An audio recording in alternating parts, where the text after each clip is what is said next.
नमस्कार दोस्तों, कैसे हो आप लोग। जैसा कि आपको पता है कि सिविल कोर्ट में हिंदी विषय की जो क्वेश्चन की संख्या रहेगी अच्छी खासी रहेगी। सब में सिर्फ स्टेनोग्राफर हो या क्लर्क हो या कोर्ट रीडर हो या प्यून, जिसे अर्दली भी कहते हैं, तो उसमें हमने आपको इससे पहले की वीडियो में स्वर वर्ण के बारे में बताया था कि वर्ण कितने प्रकार के होती है, वो बताया था। स्वर्णों की संख्या बताई थी, वर्णों की संख्या बताया था मैंने। तो आज की वीडियो मैंने आपको व्यंजन वर्ण के बारे में बताने जा रहा हूँ कि व्यंजन वर्ण में आपको क्या सब पूछा जाएगा, कहाँ कहाँ से क्वेश्चन रहेंगे और व्यंजन वर्ण किसे कहते हैं, इसकी संख्या कितनी होती है, इन सब चीज़ों के बारे में मैं आज आपको बताऊंगा। तो चलिए, व्यंजन वर्ण किसे कहते हैं, सबसे पहले हम ये जानते हैं कि व्यंजन वर्ण किसे कहा जाता है। तो व्यंजन वर्ण वैसा वर्ण जो स्वतंत्र उच्चारित नहीं होते हैं। व्यंजन वर्ण उसे कहते हैं जो स्वतंत्र उच्चारित नहीं होते हैं, ठीक है। उसके लिए हमें किसी अन्य वर्ण की सहायता लेनी पड़ती है। तो व्यंजन वर्ण वैसा वर्ण है जो स्वतंत्र उच्चारित नहीं होते हैं, जिन्हें बोलने के लिए अन्य वर्ण की सहायता ली जाती है, ठीक है। तो व्यंजन वर्ण को हम जब भी उच्चारण में लाते हैं या प्रयोग करते हैं तो उसमें अन्य वर्ण की सहायता ली जाती है। बिना किसी अन्य वर्ण की सहायता के हम व्यंजन वर्ण को उच्चारण नहीं कर सकते हैं या प्रयोग में नहीं ला सकते हैं। व्यंजन वर्ण की संख्या होती है 33। व्यंजन वर्णों की संख्या होती है 33। जैसे कि एग्जाम्पल के तौर पे हम लोग क, च, ट इत्यादि होते हैं। और ये 33 वर्ण क्या कौन से होते हैं, कितने कौन कौन है ये वर्ण, सो मैं आपको आगे बताता हूँ। कि पहला है इसमें कवर्ग। पहला है इसमें कवर्ग, क ख ग घ च छ चवर्ग, जैसे च छ ज झ य। टवर्ग ट ठ ड ढ न। तवर्ग त थ द ध न। प फ ब भ म, जिसे पवर्ग कहते हैं, ये है। और इसे स्पर्शी वर्ण, ये जो वर्ग होता है, ये जो 5 वर्ग हैं, इसे ये सिर्फ 5 होते हैं, जिसे स्पर्शी वर्ण या वर्गीय वर्ण भी कहते हैं। ये जो 5 है, कवर्ग, चवर्ग, टवर्ग, तवर्ग, पवर्ग, ये स्पर्शी वर्ण और वर्गीय व्यंजन के अंतर्गत भी आते हैं, ठीक है। और इन 5 के अलावा, ठीक है, य र ल व, जिसे अंतःस्थ वर्ण कहते हैं। य र ल व को क्या कहते हैं, अंतःस्थ वर्ण कहते हैं। उसके बाद होता है तालव्य स, मूर्धन्य स, दंत स, ह, जिसे हम उष्म वर्ण कहते हैं। तो 4 ये और ये 4, य र ल व को अंतःस्थ और ये मूर्धन्य स, तालव्य स, मूर्धन्य स, दंत स, ह, इसको हम उष्म वर्ण कहते हैं। जो ये जो 5 है, कवर्ग, चवर्ग, टवर्ग, तवर्ग, पवर्ग, इनकी संख्या 25 होती है। 4 ये हुए अंतःस्थ वर्ण और 4 ये, जिसे उष्म वर्ण कहते हैं। ये 25, 4 और 4 मिलकर हम लोग 33 वर्ण होते हैं। तो व्यंजन वर्णों की संख्या 33 हो गई है, ये हम लोग जान गए। तो व्यंजन में हम लोग समझ गए कि इनकी संख्या कितनी होती है।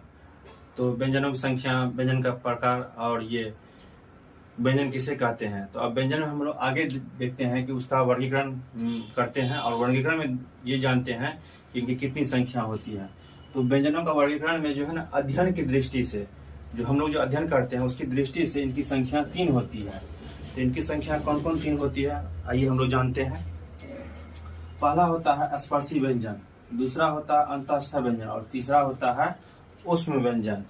तो स्पर्श व्यंजन में जो होता है, इसकी संख्या 25 होती है। क से लेकर के म तक, क से लेकर के म तक जो हम लोग उच्चारण करते हैं या पढ़ते हैं, जिनकी संख्या 25 होती है, उसे हम स्पर्श व्यंजन कहते हैं। दूसरा होता है अंतःस्थ व्यंजन। अंतःस्थ व्यंजन में होता है य, र, ल, व, ये 4 होते हैं, ठीक। और उसके बाद उष्म व्यंजन आता है। तो उष्म व्यंजन में जो हम लोग तालव्य स, मूर्धन्य स, दंत स और ह, ये 4 होते हैं। जिसमें ये जो अंतःस्थ व्यंजन होता है य, र, ल, व, इसमें य और व को, य एवं व को जो है ना, अर्ध स्वर भी कहते हैं, ठीक है। अर्ध स्वर भी हम लोग कहते हैं य एवं व को, ठीक है। घोष या कंपन के आधार पर घोष या कंपन, जैसे घोष कहते हैं जिसे कि हम लोग उच्चारण करते हैं, उसमें जो हमारे उच्चारण का जो उतार चढ़ाव होता है, ठीक है, तो उसके घोष और कंपन के आधार पर दो होते हैं। एक होते हैं अघोष, दूसरा होता है सघोष, ठीक है। तो अघोष कहते हैं जिसमें कि कंपन नहीं होता है, जिसके उच्चारण में, जिस व्यंजन के उच्चारण में कंपन नहीं होगा उसे हम अघोष कहते हैं, ठीक। और जिसमें कंपन होगा उसे हम सघोष कहते हैं। जिसमें कंपन होगा, उच्चारण करेंगे उसमें ज्यादा कंपन हो तो उसे हम सघोष कहते हैं। जिसमें कंपन ना के बराबर या बहुत ही कम होता हो उसे हम लोग अघोष कहते हैं। अघोष में जब उच्चारण करेंगे तब कंपन नहीं होगा। बात सही है जो हम बताए कि जब हम उच्चारण करेंगे तो उसमें या तो होगा ही नहीं या तो बहुत कम, मतलब ना के बराबर होगा। अघोष प्रत्येक वर्ग के एक एवं दो वर्ण, ठीक है। प्रत्येक वर्ग के, हम जो आपको बताए कि उधर 5 वर्ग होते हैं, क वर्ग, च वर्ग, ट वर्ग, त वर्ग, प वर्ग। तो ये इन 5 वर्गों में जिसे हम स्पर्शी या वर्गीय व्यंजन भी कहते हैं, तो ये 5 वर्ग जो है, क वर्ग, च वर्ग, ट वर्ग, त वर्ग, प वर्ग, इसमें पहला और दूसरा वर्ण, जैसे क वर्ग में पहला और दूसरा, क ख, उसी तरह प वर्ग प फ, तो उसमें जो पहला वर्ण जो होता है और दूसरा वर्ण और तारव स, मूर्धन स, दंत स, ये सब मिलाकर के 13 होती है इनकी संख्या। इनके उच्चारण में भी जो पहला और दूसरा वर्ण को हम उच्चारण करते हैं जिसे अघोष कहते हैं। उसी प्रकार सघोष में कंपन नहीं होगा, उच्चारण में कंपन होगा, ठीक है।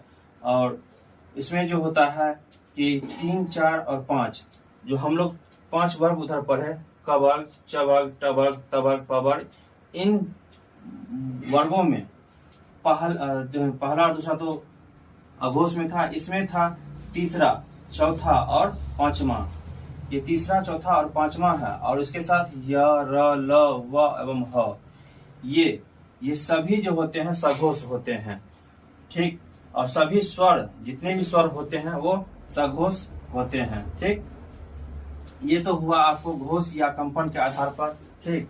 अब हम लोग आगे देख प्राण वायु या मुंह से जो वायु बाहर निकलते हैं उसके आधार पर इसमें कितने प्रकार होते हैं। इसमें होते हैं 2 प्रकार होते हैं, एक होते हैं अल्प प्राण और दूसरा होता है महाप्राण। तो अल्प प्राण मतलब कि अल्प मतलब नाम से ही स्पष्ट लगता है कि अल्प मतलब थोड़ा, मतलब कम, और महाप्राण का ही मतलब उच्चारण से ही पता चल जाता है कि महा मतलब अधिक, ज्यादा मात्रा में। तो अल्प प्राण में हम लोग क्या देखते हैं कि कम वायु, मतलब न के बराबर, मतलब न के बराबर मतलब बहुत थोड़ा कम, ज्यादा नहीं, नाम मात्रा के अनुसार। और महाप्राण में होता है ज्यादा वायु, मतलब जो हम लोग प्राण वायु के आधार पर देखते हैं, इसमें जो हम लोग उच्चारण करते हैं, इसमें जो वायु होता है वो हमारे मुंह से उच्चारण में अधिक मात्रा में या कम मात्रा में बाहर जो निकलते हैं, बाहर की ओर निकलते हैं, उसके आधार पर डिसाइड किया गया है कि इसमें की संख्या कितनी होगी और इसमें कौन कौन से वर्ण या स्वर या व्यंजन आएंगे, सो इसमें पता चलता है। तो कह रहा है कि अल्प प्राण में कम वायु के मतलब कम वायु या न के बराबर, मतलब नाम मात्रा में। इसमें जो होता है, जो प्रत्येक वर्ग होता है, जो क वर्ग, च वर्ग, ट वर्ग, त वर्ग और प वर्ग, ये जो 5 वर्ग है, वर्गीय व्यंजन जो ये 5 हैं, तो इसमें जो होता है उसका पहला वर्ण और उसका तीसरा वर्ण और उसका 5वां वर्ण, मतलब पहला, तीसरा और 5वां वर्ण, ये प्रत्येक वर्ग का जो है वर्ण होता है, ये होता है अल्प प्राण। पहला, तीसरा और 5वां, आप लोग याद रखेंगे, पहला, तीसरा और 5वां, ठीक। ये होता है अल्प प्राण। अंतःस्थ जो होते हैं, अंतःस्थ जिसमें कि य, र और ल, व, ये 4 जो होते हैं, ये 4 जो होते हैं अंतःस्थ, ये अल्प प्राण होते हैं, ये चारों, ठीक। उसके बाद कह रहा है कि सभी प्रकार के जो स्वर होते हैं वह अल्प प्राण होते हैं, मतलब जितने भी स्वर हैं टोटल, सभी के सभी स्वर वो अल्प प्राण होते हैं, और इन सब को मिलाकर इनकी संख्या 30 होती है टोटल, ठीक। अब आते हैं हम लोग महाप्राण। महाप्राण नाम से ही पता चलता है अधिक मात्रा, ज्यादा, ठीक। तो महाप्राण में हम लोग ज्यादा वायु का जो उच्चारण होगा वो ज्यादा मात्रा में होगा, मतलब अधिक से अधिक मात्रा में होगा उच्चारण। जब भी हम कोई व्यंजन का उच्चारण करेंगे, ठीक, तो उसमें हम देखेंगे कि उसमें वायु का जो मात्रा होता है हमारे मुंह से वह कितना अधिक मात्रा में निकल रहा है।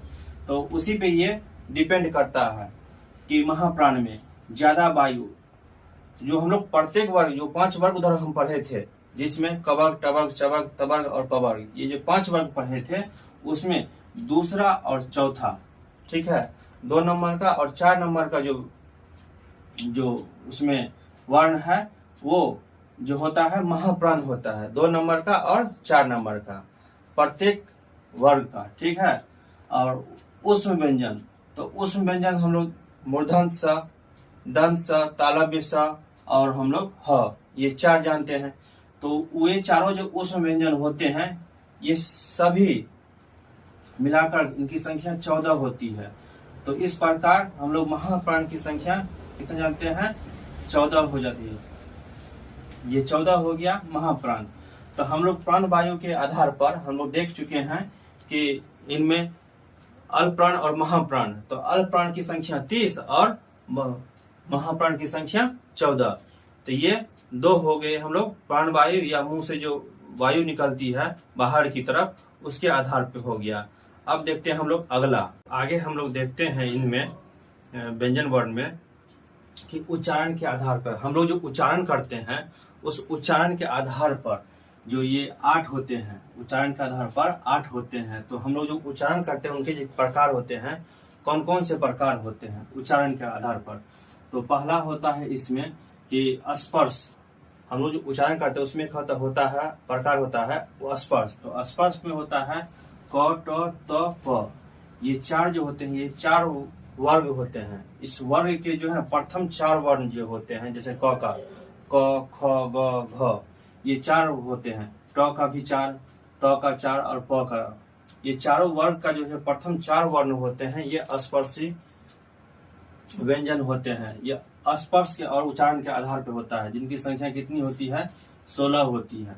दूसरा होता है संघर्षी व्यंजन। तो उच्चारण के आधार पर इसमें होता है कि मूर्धन्य स, तालव्य स, मूर्धन्य स, दंत स और ह, ये 4 होते हैं इनमें, ठीक।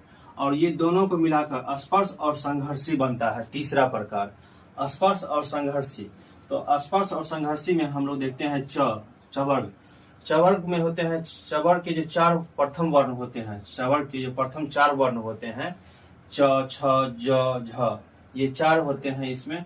तो जिसको स्पर्श संघर्षी कहते हैं, इनकी संख्या होती है 4, ठीक। चौथा होता है इसमें, चौथा प्रकार होता है नासिक्य। नासिक्य मतलब कि जो कि हम लोग नाम से ही पता चलता है कि नाक से, ठीक है, जो हम लोग उच्चारण करते हैं। तो इसमें सभी वर्गों के जो 5वां अक्षर होता है, जितने भी वर्ग होते हैं, जैसे कवर्ग, चवर्ग, टवर्ग, तवर्ग और पवर्ग, ये जो होते हैं, ये 5 वर्ग जो है, इनका जो अंतिम 5वां अक्षर जो होता है, ठीक, वो नासिक्य कहलाते हैं, ठीक। इनकी संख्या 5 होती है। 5वां प्रकार है इसमें संघर्षहीन। संघर्षहीन में होता है 2 होते हैं इसके, य और व, जिसे हम अर्धस्वर भी कहते हैं, जो पहले मैंने बता चुका हूँ। तो य एवं व, ये अर्धस्वर, इनकी संख्या 2 होती है। छठा प्रकार होता है पकंपित। पकंपित में केवल एक ही होता है र, ठीक। र हो जो केवल एक र ही है जो पकंपित व्यंजन के अंतर्गत आते हैं। 7वां होता है पार्श्विक। पार्श्विक में केवल ल आते हैं, इसमें ल, इनकी संख्या 1 ही होती है। और है अंतिम और 8वां तारंजात व्यंजन। तारंजात में होता है कि ट और ढ, ये 2 होते हैं इनकी प्रकार। तो इसमें हम लोग देख लिए कि इसकी संख्या और इनके उच्चारण, और उच्चारण में कौन कौन कहाँ से आते हैं और कौन कौन से वर्ग का कौन सा अक्षर क्या कहलाते हैं, ये हम लोग देख लिए। इन सब के अलावा भी कुछ अन्य हिंदी में व्यंजन होते हैं, जिनको हम लोग बहुत कम प्रयोग में लाते हैं, या तो लाते ही नहीं हैं, या बहुत कम प्रयोग कर पाते हैं हम लोग हिंदी में उनका। तो एग्जाम की दृष्टि से हम उनको भी थोड़ा सा देख लेते हैं, और एग्जाम पॉइंट ऑफ व्यू से हमने आपको ये बताया है एग्जाम में क्या पूछा जाएगा, पढ़ने के लिए हम लोग इसको और विस्तार करेंगे, इनको हम लोग और विस्तार से पढ़ सकते हैं, लेकिन उतनी आवश्यकता हम लोग को अभी नहीं है, क्योंकि सिविल कोड का जो एग्जाम पूछने का जो उसका स्तर है, पूछने की जो उसकी मतलब कि प्रश्न का जो प्रकार होंगे उसके अनुसार ये इतना काफी है। अगर इन्हीं को हम 4 बार 5 बार देख लें, इस वीडियो को देख लें, तो हम लोग उसमें अच्छे से उसका हम लोग अध्ययन कर पाएंगे। पढ़ने के लिए बहुत विस्तार है, लेकिन उतना हम लोग को नहीं है। हम लोग परीक्षा की दृष्टि से हम लोग इतना काफी है।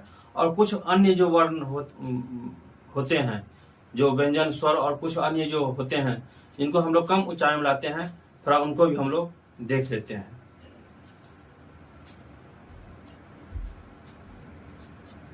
हिंदी में जो हम लोग उच्चारण करते हैं या उसको प्रयोग करते हैं अपने लिखने में, तो उसके कुछ अन्य वर्ण भी हैं जो हम लोग स्वर वर्ण और व्यंजन वर्ण का जो प्रकार पढ़े हैं उसके अंतर्गत जो हम पढ़ रहे हैं, उसके अलावा भी कुछ अन्य स्वर वर्ण और ये व्यंजन वर्ण होते हैं जो हम लोग ज्यादा प्रयोग नहीं करते हैं या प्रयोग में लाते हैं तो उसके बारे में हम लोग नहीं जान पाते हैं। तो फिर देखते हैं इसमें अयोगवाह, एक होते हैं अयोगवाह। तो अयोगवाह में होता है, 2 होते हैं ये, एक होते हैं अनुस्वार और एक होते हैं विसर्ग। तो अनुस्वार का प्रयोग और विसर्ग का प्रयोग हम लोग जानते हैं। तो अनुस्वार होते हैं जो कि लाइन के ऊपर एक बिंदा डाल दिया जाता है, अनुस्वार कहते हैं। और एक होता है जो कि वर्ण के पीछे में 2 बिंदु लगा दिया जाता है, जिसे विसर्ग कहते हैं। तो इनकी संख्या 2 होती है, जैसे कि अ पर बिंदु अनुस्वार जिसको बोलते हैं अ अनुस्वार, क अनुस्वार, ख अनुस्वार, ठीक है। इस तरह से और भी हम लोग प्रयोग करते रहते हैं। और विसर्ग होते हैं जो कि वर्ण के पीछे 2 बिंदु लगाया जाता है, जिसे विसर्ग कहते हैं। तो अविसर्ग, क विसर्ग, ठीक है। तो इस तरह से र विसर्ग, मतलब एवं प्रकार से इस तरह से हम लोग बहुत सारे प्रयोग में करते हैं, ठीक है।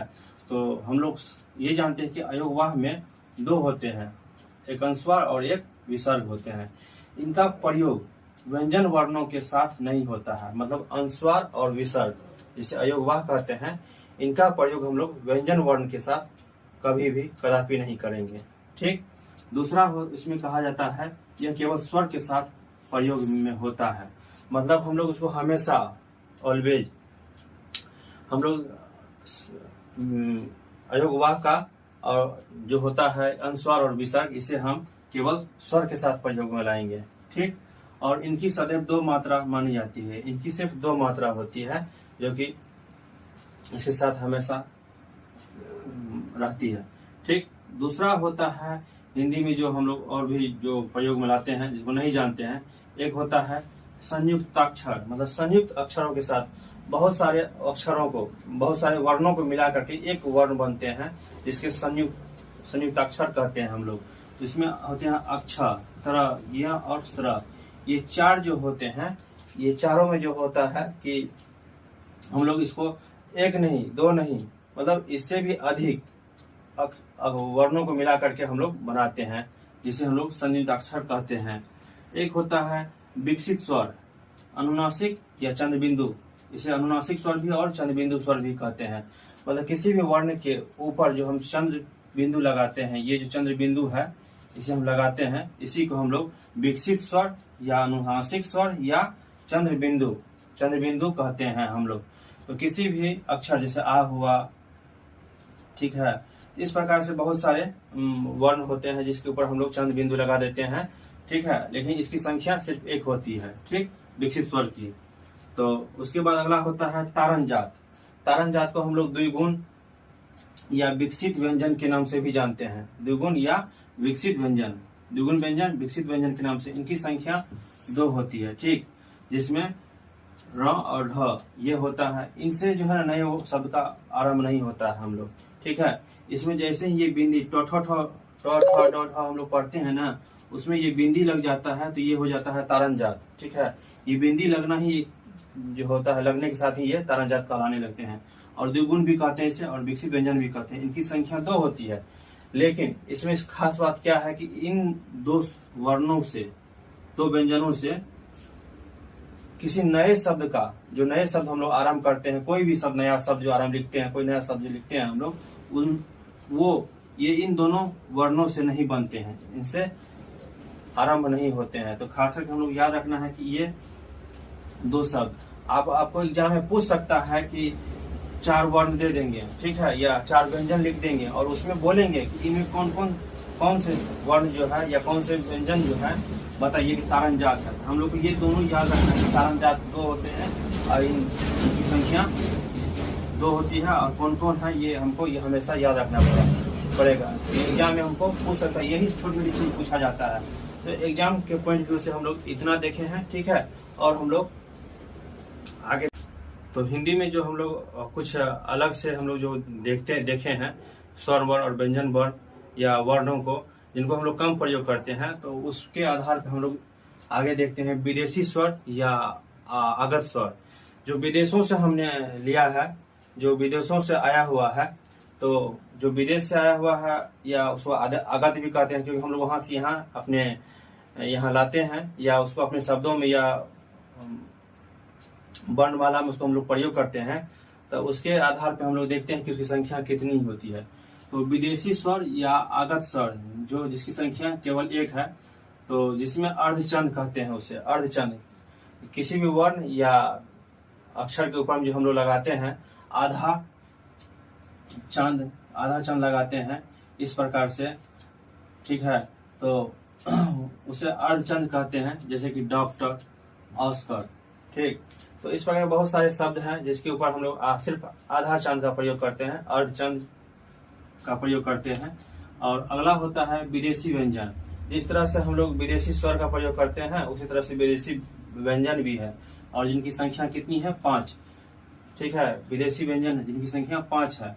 तो ये जो देखिए क, ख, ग, च, ज और फ है, ठीक है। क, ख, ग, ज और फ, ये जो बिंदी लग जाता है, ठीक है, ये बिंदु, तो ये बिंदु ही लगने के बाद, ठीक है, हम लोग इसे विदेशी स्वर मानते हैं, ठीक है, जो कि यहाँ के प्रयोग में नहीं था, जो कि हम लोग विदेश से प्रयोग में यहाँ लाए हैं, जो कि अरबी एवं फारसी भाषा का है ये, ठीक है। हाँ, अरबी और फारसी भाषा है, तो हम लोग वहीं से ये आया है। जैसे हम लोग कभी कभी एक मुहावरा बोलते हैं, नुक्ता के फेर से खुदा जुदा हो जाता है, तो इसे नुक्ता कहा जाता है, ठीक है, एक तरह से, मतलब ये अरबी भाषा और फारसी भाषा में, ठीक। तो इसे हम लोग विदेशी व्यंजन भी कहते हैं। इनकी संख्या मतलब हम लोग प्रयोग में बहुत कम लाते हैं, बहुत जगह कम प्रयोग में लाते हैं, तो इसलिए हम लोग इसको नहीं पढ़ पाते हैं या बहुत सारे शिक्षक नहीं बता पाते हैं, ठीक है। और अरबी और फारसी भाषा, ये 2 भाषा है, इन दोनों का लिपि एक ही होता है। इन दोनों का जो लिपि होता है, लिपि वह एक ही होता है। अरबी और फारसी भाषा की लिपि एक ही है, ठीक। अब हम लोग तो स्वर वर्ण और व्यंजन वर्ण को पढ़ लिए हैं पूरे शुरू से लेकर अंत तक। अब उसका एक झलक हम लोग बता देते हैं कि कभी कभी बच्चे घबरा जाते हैं कि स्वर वर्ण कितने हैं, व्यंजन वर्ण कितने हैं। तो एक बार हम लोग उसको डिक्लेयर कर लेते हैं, ठीक है। तो कहा वर्णों की संख्या, तो वर्णों की संख्या जो है कि स्वर और व्यंजन मिल करके वर्ण होते हैं। तो स्वर वर्ण व्यंजन वर्ण किसे कहते हैं, क्या होता है, कितने प्रकार है, क्या क्या नहीं होता है, ये हम सब बता चुके हैं। तो स्वर की संख्या 11 होती है और व्यंजन की संख्या 33 होती है, 33। और दोनों को अगर मिला देते हैं तो ये 44 वर्ण होते हैं, ठीक है। मूल वर्ण जिसे हम लोग कहते हैं, ठीक है, मूल वर्ण भी कहते हैं, और इसे साधारण वर्ण भी कहते हैं हम लोग। मूल वर्ण को हम लोग साधारण वर्ण भी कहते हैं, ठीक। उसके बाद 44 होता है अयोगवाह, जो हम लोग पीछे पढ़ चुके हैं, इनकी संख्या 2 होती है, ठीक। और उसके बाद होता है संयुक्त अक्षर। संयुक्त अक्षर में 4 होते हैं, ठीक है। तारण जात जो कि हम लोग पढ़ चुके हैं, ये 2 होते हैं। तो 44, 2, 4 और 2, ये सब मिलाकर हो जाते हैं 52, ठीक है। तो ये 52 जो होता है हिंदी में कुल वर्णों की संख्या है, ठीक है। हिंदी में जो कुल वर्णों की संख्या होती है, ठीक है। और 4 जो विदेशी वर्ण है, ठीक है, विदेशी, तो वो 4 विदेशी वर्ण को मिला लिया जाए तो 52 और 4 56 हो जाते हैं, ठीक है। तो 52 और 4 56 ये होते हैं हिंदी के मानक वर्ण की संख्या होती है, ठीक। तो अब हम लोग को जो क्वेश्चन पूछा जाएगा परीक्षा में, जो क्वेश्चन का आधार होगा, उसमें हमको पूछने का तरीका जो होगा उसको ये देखना पड़ेगा ध्यानपूर्वक कि हमसे पूछ क्या रहा है। हिंदी में कुल वर्ण की संख्या पूछ रहा है कि हिंदी के मानक वर्णों की संख्या पूछ रहा है। तो हम लोग इनको और इनको थोड़ा ध्यान में रखेंगे और हम लोग क्वेश्चन पढ़ करके हम लोग थोड़ा सा रुकेंगे, रुकने के बाद हम लोग तब आंसर करेंगे। नहीं तो ऐसा नहीं कि हम लोग हिंदी में कुल वर्णों की संख्या पूछे, देखे और खट से 56 तुरंत से 56 हम लोग रंग दिए। नहीं, हम लोग थोड़ा सा पढ़ना है, देखना है कि क्या पूछ रहा है। तो हम लोग इस वीडियो में देखे व्यंजन वर्ण को, ठीक। इससे पिछले वाले वीडियो में हमने देखा स्वर वर्ण को। इस प्रकार वर्ण हम लोग पढ़ लिए हैं, ठीक है। इन 2 वीडियो को आप लोग बार बार देखिएगा और इसी वीडियो को देखने के साथ ही आपका जो तैयारी है ये एक अच्छे लेवल पे पहुंच जाएगा। तो आप अगर इसमें कुछ आपको नहीं समझ में आया हो तो हमें कमेंट कीजिएगा। अगर आप मेरे चैनल पे नए हैं तो मेरे चैनल को सब्सक्राइब कीजिएगा, लाइक कीजिएगा, कमेंट कीजिएगा। इतना मेहनत करते हैं सिर्फ आपके लिए, तो एक लाइक तो बनता है और प्लीज सब्सक्राइब करना नहीं भूलेगा, ठीक। जय हिंद, जय भारत।